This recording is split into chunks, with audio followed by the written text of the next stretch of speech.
Okey, berkaitan dengan bab ini. So, bab ini adalah bab yang ketujuh. Okey, bab yang ketujuh dan bab ini adalah bab yang kedua terakhir. Kamu baru nak masuk bulan 5 dengan cikgu, okey, dah habis bab 7 dah. Nanti bab 8 kemudian habis dah sejarah. Habis sejarah tingkatan 1. Okey. Habis sejarah tingkatan 1. Alright. So sekarang ni kita masih lagi dalam bab yang ketujuh, iaitu peningkatan tamadun India dan China. Dan baru-baru ini kita kelas-kelas sebelum ini kat sekolah dah habis sejarah. Oh ya ke? Bukan. Selepas bab 8 kita akan ada revision balik. Kita akan mulakan balik bab 1, 2 dan seterusnya. Kita akan mula balik berserta dengan soalan, tapi kita akan guna banyak kepada nota. Nota ringkas, kemudian kita nak tengok soalan-soalan, dia macam tu. Okay, dan kita berjalan lagi, dia macam tu. Setiap tahun macam tu. Okay, baik. So kita lihat di sini di mana kita lihat kita belajar tentang tamadun India dan kita tahu tamadun India ini bermula dengan tamadun Indus. Apabila berakhir tamadun Indus dan dia beralih kepada tamadun India, iaitu di Lembah Ganges. Kemudian di sini juga kita telah lihat berkaitan dengan Janapada, iaitu kerajaan kecil, dan Mahajanapada. Mahajanapada ialah kerajaan besar. Dan kuasa yang awal terpenting ialah kuasa Magadha, kerajaan Magadha. Magadha di sini ya. Dan kita tahu bahawa dan dalam Magadha ini kita lihat wujudnya kepada kerajaan-kerajaan lain seperti dinasti Nanda, Maurya dan juga Gupta. Dan ketiga-tiga ini mempunyai persamaan, iaitu perluasan kuasa. Maknanya meluaskan kuasa. Dan kita telah mempelajari tentang apakah faktor-faktor kenapa mereka ni boleh menjalankan perluasan kuasa. Kerana mereka ada, pertama, kekuatan ketenteraan. Mereka ada tentera yang ramai, betul. Ada tentera bergajah, ada tentera berjalan kaki, kemudian ada tentera berkuda. Bukan sikit, banyak. Kemudian ada dasar pemerintahan di mana raja mereka yang menyarankan untuk apa? Meluaskan kuasa. Kemudian mereka ada sumber manusia yang banyak, iaitu rakyat mereka yang ramai. Tentera sahaja pun 100,000 kau. Tentera sahaja, gajah saja ada 9,000 ekor gajah. Macam mana dia boleh kumpul 9,000 ekor gajah tu ya? Kemudian ada diplomasi keagamaan dan juga mereka ada memiliki kekuatan keuangan untuk membiayai peperangan. Dan daripada situ kita lihat bentuk peluasan kuasa. Peluasan kuasa ni ada dua, iaitu fizikal dan juga peluasan kuasa keagamaan. Melalui fizikal, maknanya kita lihat peluasan kuasa itu melalui tentera. So kita lihat tamadun India bermula daripada Nanda, kemudian juga Maurya dan seterusnya kepada dinasti Gupta.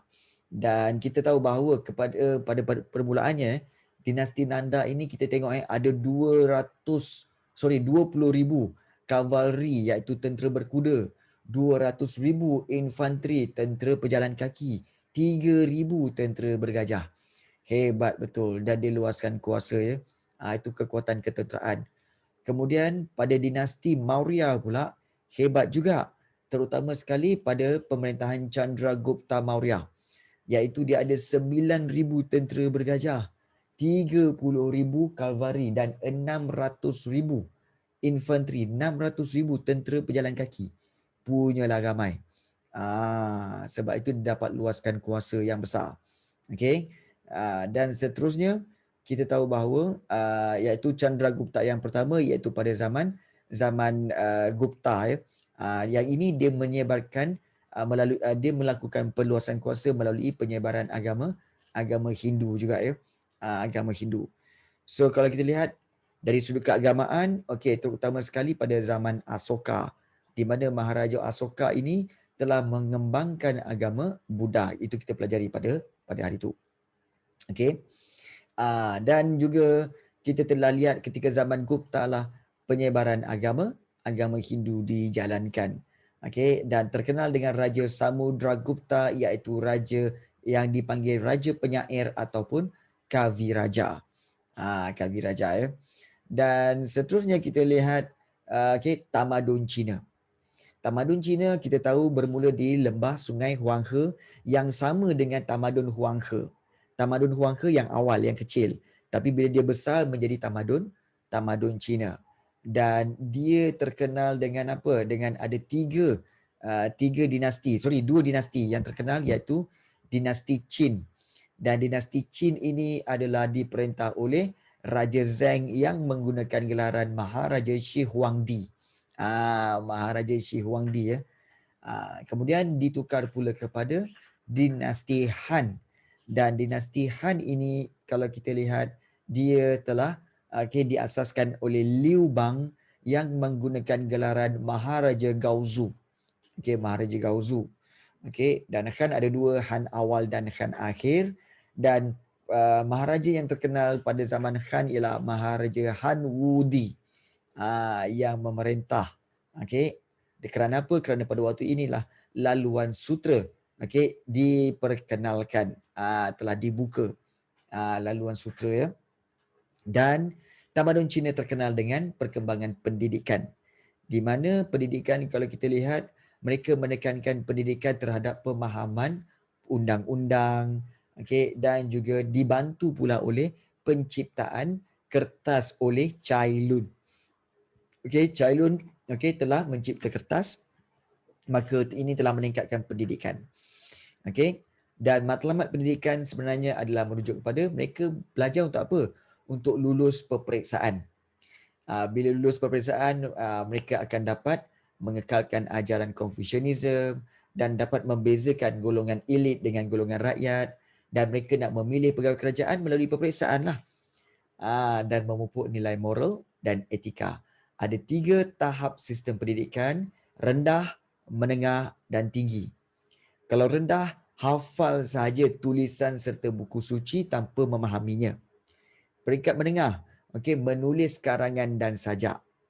Peringkat tinggi iaitu translate, menterjemahkan buku suci dan belajar tentang upacara, adat istiadat dan sebagainya. Itu 3 tahap. So hari ini kita nak lihat tentang pendidikan iaitu peperiksaan. Jadi peperiksaan ni bukan setakat pada zaman Cina dulu, sampai sekarang ada peperiksaan. Dan setiap kali peperiksaan lah kamu semua akan rasa macam tak sedap perut. Perut rasa sakit perut lah, nak terberak lah, kemudian tak boleh tidur malam lah, makan tak lalu lah, mandi tak basah lah. Sebab apa? Nak dekat periksa. Stres lah, kan? Nak marah adik lah, kan? Macam-macam. Itu semua kerana apa? Kerana peperiksaan. Pernah tak berlaku pada kamu semua? Pernah tak? Pernah tak berlaku stres macam tu ya? Tak lagi ya? Okey. Irfan kata tak ya. Selalu jadi. Zahra Jasmine, dia budak lelaki memang jarang jadi. Jarang berlaku pada budak lelaki. Tapi kalau budak perempuan ya, selalu jadi. Kalau budak lelaki buat bodoh je. Besok exam lah. Okey. Budak lelaki ya, buat tak tahu je. Okey. Yang budak perempuan ni aduh ya kan. Pening kepala. Okey. Kita lihat. Okey, peperiksaan. Okey, kita lihat di sini. Okey, cikgu harap kamu semua ada buku teks. Okey. Peperiksaan. Okey, perkhidmatan awam merupakan komponen yang paling penting dalam sistem pendidikan dan kehidupan masyarakat Cina. Peperiksaan ini membolehkan apa tahu? Seseorang menerima penghormatan dan meningkatkan taraf sosial ke arah kehidupan yang lebih baik. Maknanya apa? Okey Sulaiman, baik. Okeylah. Baik. Dalam tamadun Cina, peperiksaan ni tujuan dia untuk apa? Seseorang itu menerima penghormatan, respect. Kalau kamu lulus dengan cemerlang, kamu dihormati. Respect lah. Dan ini meningkatkan tahap kamu, taraf kamu menjadi lebih baik. Semua orang hormat pada kamu. Itu tujuan peperiksaan pada zaman tamadun Cina tau. Dan sistem peperiksaan yang awal mula diperkenalkan ketika pemerintahan Maharaja Wu oleh dinasti Han pada tahun 29 sebelum Masihi dan kekal hingga tahun 1905 apabila dimansuhkan oleh Maharani Dowager-Shichi. Dowager-Shichi. Susah betul nak nyebutnya. Okey. So inilah bentuk gambaran peperiksaan yang telah berlaku pada zaman dinasti ataupun tamadun Cina. So ini Maharani Dowager-Shichi ni memerintah Cina dari tahun 1861 hingga 1908. Beliau merupakan pemerintah yang sangat berpengaruh. Okey, Maharani Dowager-Shichi. Okey. Baik, ciri-ciri sistem perkhidmatan awam. Okey, kita lihat sistem peperiksaan. Ini adalah ciri-ciri sistem peperiksaan untuk perkhidmatan awam. Okey, dia ada 4 di sini. Okey, tapi saya leave sebab internet putus. Okey, peperiksaan yang sangat kompetitif. Kompetitif ni maknanya apa? Sangat persaingan, sangat memiliki persaingan yang tinggi. Maknanya di antara mereka bersaing sangat tinggi. Nak compete, nak bagi menang ni memang competition dia memang sangat tinggi. Tu sangat kompetitif. Dan kemudian hanya lelaki dibenarkan menduduki peperiksaan tanpa mengira latar belakang dan status sosial. Tapi ini memang berlaku ya. Daripada kalau kita belajar itu, tamadun apa tahu? Kita belajar daripada tamadun Mesopotamia sampai ke tamadun Cina.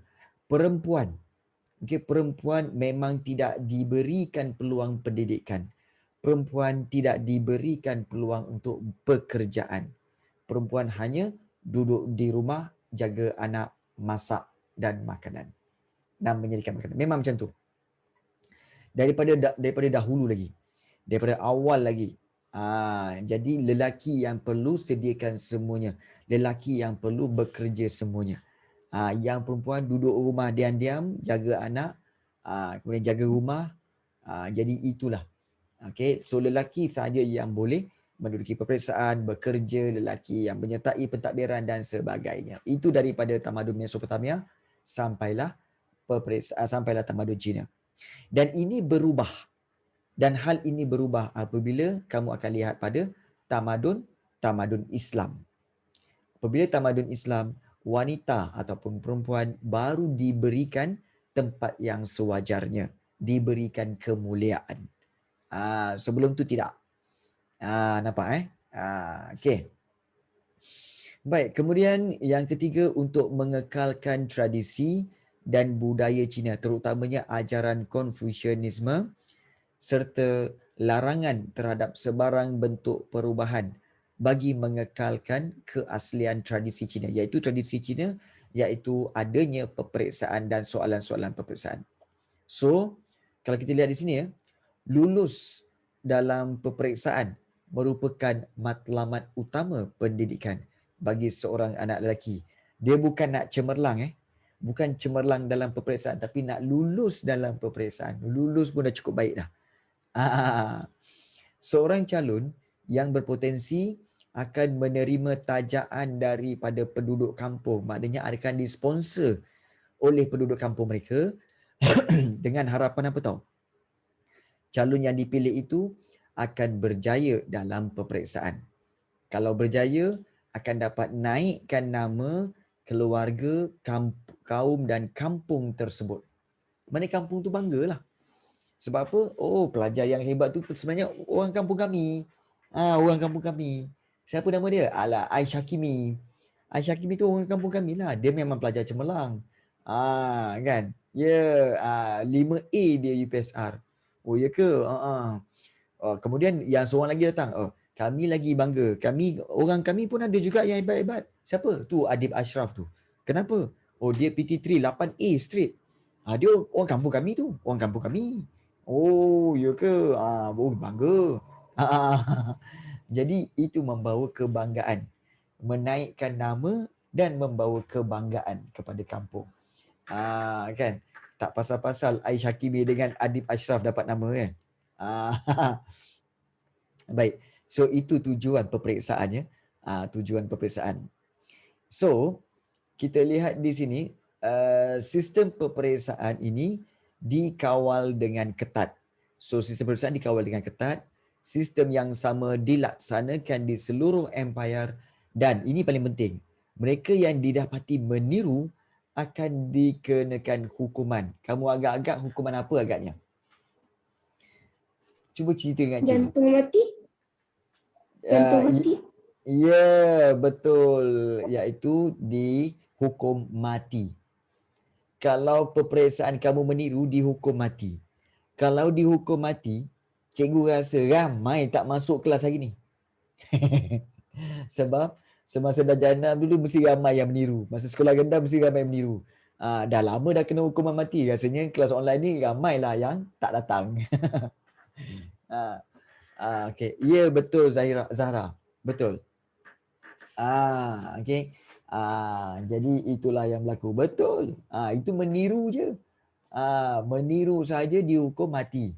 Ada berani? Cubalah buat dekat sekolah. Kan? Cikgu nanti pun nak buat jugalah. Kalau cikgu dijemput pergi sekolah kan. Jangan meniru. Siapa yang meniru akan dihukum mati. Memang terkencing dia orang nak jawab. Alamak. Kan? Kan? Nasib baik perempuan tak boleh ambil exam. Bagus Zahra. Okay, bagus Zahra. So, itu antaranya ya. Baik. So, kalau didapati meniru, akan dikenakan hukuman. Yes. Tak aci. Bagi mengelakkan penipuan ya, bagi nak mengelakkan penipuan peniruan ya, calon akan dikurung sebelum peperiksaan berlangsung. Macam korang lah, patutnya masa UPSR dulu kamu dikurung. Dikurung seorang satu dalam bilik, jawab soalan. Jangan meniru. Okay. Disebabkan sistem peperiksaan yang sangat ketat dan kompleks ini, hanya mereka yang lulus dengan cemerlang akan diserapkan ke dalam sistem perkhidmatan kerajaan. Dan peperiksaan berkisar tentang apa tahu?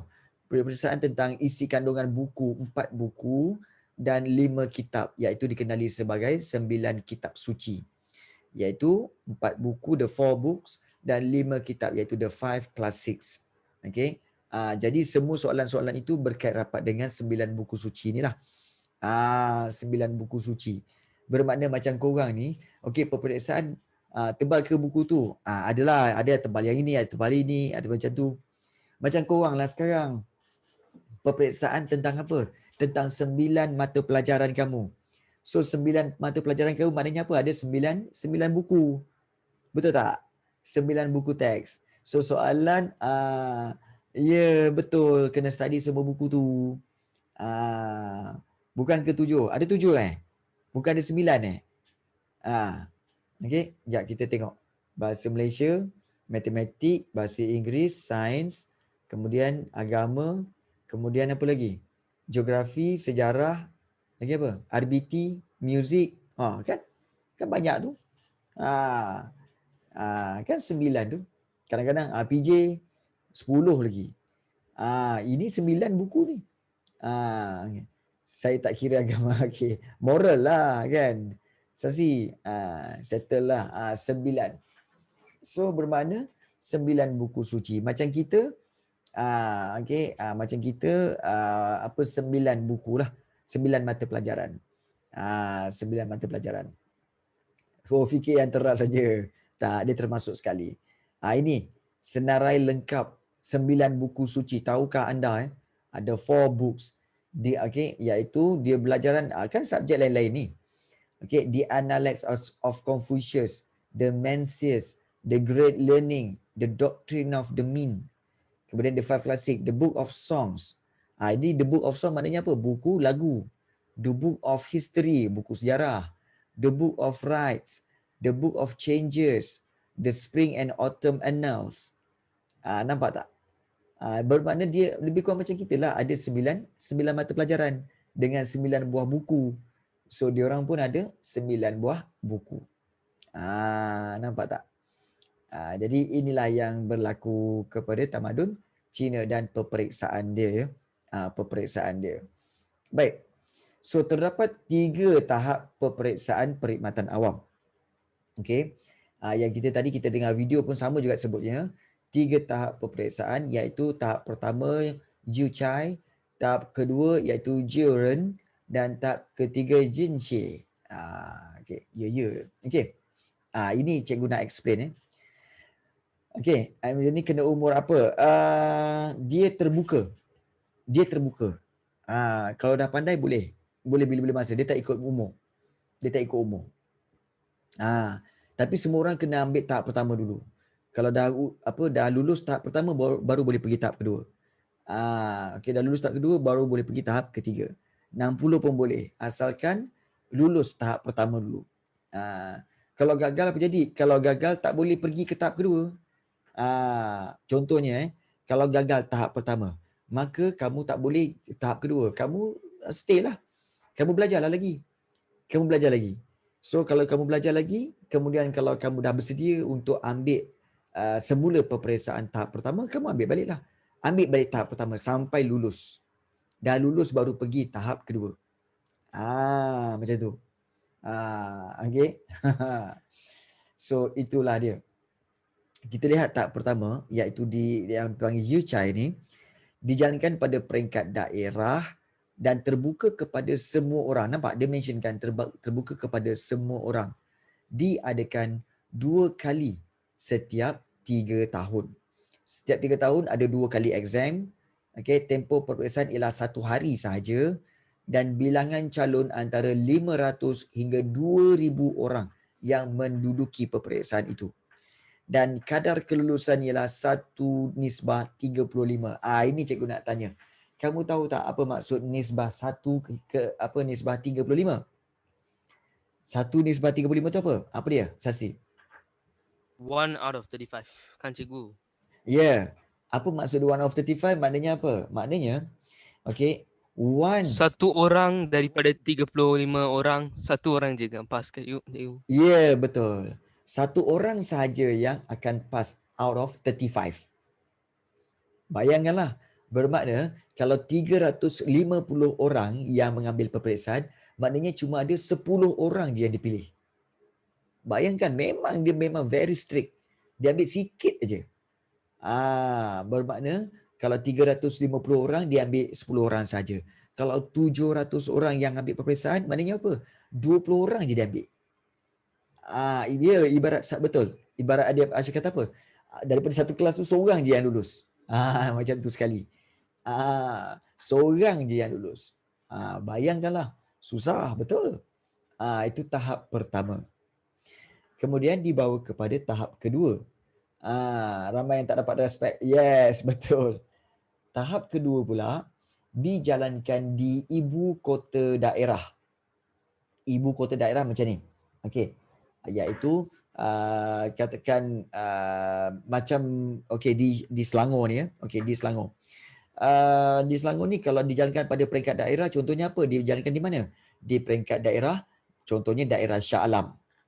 Tahap kedua pula dijalankan di ibu kota daerah. Ibu kota daerah kat mana? Dekat Bandar Shah Alam lah, Bandar Raya Shah Alam, betul-betul di pusat pentadbiran kerajaan ibu kota Shah Alam tu. So dia centralize kat situ. Dan di situ tahap kedua hanya terbuka, ingat terbuka kepada calon yang telah lulus tahap pertama. Maknanya dah lulus tahap pertama baru boleh cerita tahap kedua. Kalau nak cerita tahap kedua, tahap pertama tak lulus lagi, tak payah cerita lah. Duduk tahap pertama dulu. Macam betul sekali ya. Maknanya daripada katakan cikgu cakap tadi kan, daripada 10 orang, 20 orang yang lulus tahap pertama itu, mereka pun ada periksa pula untuk tahap kedua. Dan diadakan 3 tahun sekali dan tempoh peperiksaan 3 hari. Bilangan calon lagi ramai, iaitu 4,800 hingga 10,000 orang. Sebab dicampurkan daripada semua daerah-daerah yang ada. Macam di Selangor ni daerah, contohnya daerah Shah Alam ada 10 orang, daerah Kuala Langat 10 orang, dari daerah Petaling 10 orang. So dikumpul-kumpul jadi ramai. Tetapi ini lagi teruk. Bilangan kadar kelulusan dia 1, 1 out of 120. Daripada 120 orang, hanya seorang je yang lulus tahap kedua. Ini lagi penat lah. Maknanya ibarat apa tahu? Kalau kamu form 1, daripada 4 kelas, 4 kelas kamu, okey, katakan 4 kelas, satu kelas kamu 30 orang 3, 6, 9, 12. So, daripada 4 kelas, seorang aja yang lulus. Daripada 4 kelas sekolah menengah, seorang je yang lulus. Bayangkanlah macam tu sekali tahap kedua ketatnya. Okey. Yes, dan tahap ketiga iaitu Jinshi. Tu namanya gila. Okey. Tu maknanya apa? Memang kau dia nak cari yang terbaik saja. Nak cari yang terbaik saja. Tahap 3 dijalankan di ibu kota kerajaan. Diadakan 3 tahun sekali dan tempoh peperiksaan selama 13 hari. Lama sikit lah. 13 hari. Bermakna inilah dia. Tahap pertama, tahap kedua dan tahap ketiga dalam peperiksaan. So, apa keistimewaannya? Tak ada kadar kelulusan, tak ada. Okey, dia maknanya kalau lulus, maknanya dia naik kepada tahap Jinshi. Kalau dia tak lulus, dia stay dekat Juren. Macam tu. Okey. Siapa yang tanda exam ni, dia ada dia punya ni lah, scholar dia ataupun dia kata sarjana-sarjananya. Okey. Sarjana-sarjananya. Okey. Baik. So kita lihat di sini mereka yang lulus dalam peperiksaan ini akan diserapkan ke dalam perkhidmatan awam. Okey, kerajaan serta memperoleh pelbagai keistimewaan berdasarkan tahap kelulusan mereka. Sarjana mesti kena ikut. Betul? Okey.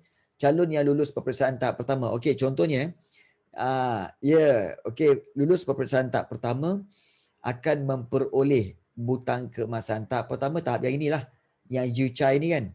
Okey, tahap pertama akan memperoleh butang keemasan yang akan dilekatkan pada topi mereka dan diterima sebagai kaki tangan kerajaan peringkat rendah dan akan menyertai majlis santapan diraja. Menyertai majlis makan malam bersama maharaja. Hebat tu. Dah kira hebat lah tu. Tu tahap pertama. Kalau bagi calon yang lulus peperiksaan tahap kedua pula, kamu tengok tahap kedua, sekali santapan tiap-tiap tahun. Santapan setahun sekali. Tapi tiap-tiap tahun boleh join lah majlis santapan tu. Yes. Dan bagi calon yang lulus peperiksaan tahap kedua pula, akan memperoleh butang keemasan dan mendapat jawatan dalam kerajaan. Selain itu, rumah mereka akan mempunyai tanda nama yang diletakkan di pintu masuk. Maknanya kan orang Cina kan suka letak tanda nama besar dekat atas pintu. Okey, pintu rumah dia kan. Nama dia kan. Okey, itu bukan sebarangan boleh letak Hanya orang-orang yang lulus tahap peperiksaan tahap kedua sahaja yang boleh letakkan tanda nama itu di atas pintu masuk rumah. Bukan calang-calang orang nampak? Dan mempunyai kaki tangan pengirim. Maknanya mereka ada kaki tangan yang mengirim mereka. Kalau saja letak, okey, pegawai kerajaan akan datang untuk tangkap kamu. Okey, pegawai kerajaan Cina akan datang untuk menangkap kamu kerana melanggar arahan. Ya betul. Exam tu tak ada. Telah dimansuhkan pada tahun 1905 oleh Maharaja Dowager-Jinshi yang kita mula-mula baca tadi. Exam ni dah dimansuhkan dah tak ada. Okey. Itu tahap kedua. Tapi tahap ketiga yang lulus peringkat ketiga ni akan mendapat kedudukan dan pangkat tinggi dalam kerajaan dan memperoleh pelbagai keistimewaan yang lain. Bukan saja untuk dirinya, tetapi keistimewaan kepada keluarga dan kampungnya. Dengan orang kampung pun dapat. Dengan keluarga, dengan kampung dia je yang dapat exam peringkat ketiga. Tapi dengan family dia, dengan orang kampung pun dapat. Okay. Dengan orang kampung pun dapat keistimewaan. Cikgu pakai mouse? Taklah, cikgu pakai pen. Digital pen. Kenapa saya sangat gerisan cikgu? Cikgu pakai pen lah. Kan, cikgu pakai Wacom pad. Okay. Kenapa straight sangat Hebat betul. Mana straight, pakai pad lah bang. Pakai pad. Okay. Garis. Garis cikgu memang lurus. Okey, baik. Kemudian sistem peperiksaan sistem peperiksaan untuk memilih kaki tangan kerajaan ini telah menjadi contoh kepada negara-negara di dunia dan diamalkan sampai sekarang. Sebab itu semua negara di dunia ni menggunakan sistem peperiksaan. Sebab sistem inilah melahirkan banyak sarjana seperti Dong Zhongshu yang merupakan sarjana Confucius dan sejarawan Cina pertama Sima Qian yang menulis karya bertajuk Shiji. Jadi karya ini mengisahkan tentang sejarah Cina pada tahun 1990 sebelum Masihi. Jadi kita lihat perkembangan dalam bidang sosial terutama pendidikan pada zaman Qin dan Han ini sangat bergantung pada keamanan yang wujud dalam kerajaan tersebut. So di sini kita lihat bahawa terdapat pelbagai keistimewaan apabila kamu lulus peperiksaan, dan inilah yang diterapkan dalam sistem pentadbiran dan sistem pendidikan kita. Perasan tak? Kalau kamu sendiri bila kamu lulus UPSR, alah sayangnya kamu bukan budak UPSR Budak UPSR, kamu UPSR telah dimansuhkan. Alah, kamu tahu tak dulu-dulu pelajar kalau yang menjawab UPSR bila dapat straight A, 5A, 6A semua kan. Oh, semua bangga. Kan? Semua bangga. Mak ayah kamu siap belanja makan, belikan baju baru, belikan PS5, belikan phone. Kembang kamu punya hidung kembang setahun. Kembang setahun. Kemudian bila kamu meningkat kepada PT3, meningkat kepada PT3 nanti kan, kalau katakan kamu dapat straight 8A kan, macam Irfan lah, hidung Irfan akan kembang, Muhammad Irfan, hidung dia akan kembang, kembang. Kemudian bapa kamu akan hadiahkan phone lah, PS5 lah, kan. Jadi bila sebut bila sebut, oh siapa tu? Oh Irfan. Oh Irfan yang periksa hari tu PT3 tu 8A. Dia lah. Oh kamu bila sebut nama, oh akulah Irfan tu. Oh, kembang-kembang hidung kamu kan. Jadi itulah yang berlaku so maknanya apa? Kamu telah mendapat penghormatan apabila lulus peperiksaan dengan cemerlang. So itulah yang telah dilatih daripada zaman tamadun Cina lagi dah ada Tamadun Cina lagi dah ada. Jadi PT3 ada 8 subjek. 8 subjek. Subjek terus ada 5 je, sama juga. Kan? Baik. Di sini kita lihat bagaimana proses membuat kertas. Kita tengok Cai Lun. Cai Lun kalau kita lihat, inilah langkah-langkah. Cai Lun adalah mencipta kertas pada zaman tamadun Cina. Dan kita lihat langkah pertama untuk mencipta kertas iaitu kumpulkan bahan kulit pokok, serpihan rami kain dan juga jaring ikan. Ini kumpulkan. Kemudian direndam dalam air. Kemudian selepas direndam dalam air, kemudian persiapan untuk merebus. Dia nak merebus. Kemudian lepas merebus, ni nampak ni. Dia proses merebus. Merebus semua bahan-bahan tadi. Kemudian kumpulkan rebusan itu di dalam satu bekas. Kemudian dikacau hingga menjadi cecair yang pekat. Dikacau sehingga menjadi cecair yang pekat dan dihamparkan pada tikar, kemudian dijemur pada panas matahari. Lepas dijemur dikering, maka telah menjadi kertas yang sudah siap disusun. Jadi itulah 9 langkah bagaimana mereka mencipta kertas atau membuat kertas. Bukan. Sekarang kertas sebenarnya dibuat daripada 2 sumber. Sekarang ni kertas dibuat daripada 2 sumber. Iaitu yang pertama dibuat daripada pokok. Yang pertama pokok. Yang kedua iaitu daripada kertas-kertas lain yang telah di-recycle. Yang telah dikitas semula kan. Surat khabar, kemudian juga paper bag apa semua dikumpulkan, kemudian di-recycle, dihancurkan dan dibuat kertas semula.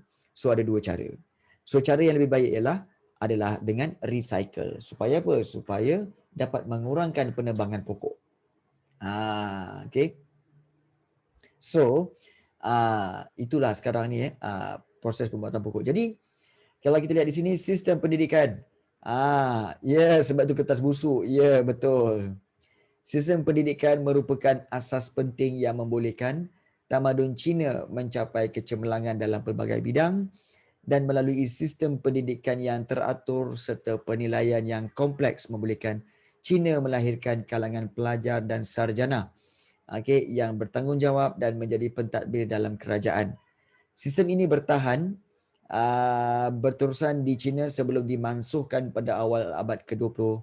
Maka jelaslah bahawa pendidikan yang berkesan mampu menjadi ejen perubahan dalam pembangunan negara seperti yang dilaksanakan di Malaysia.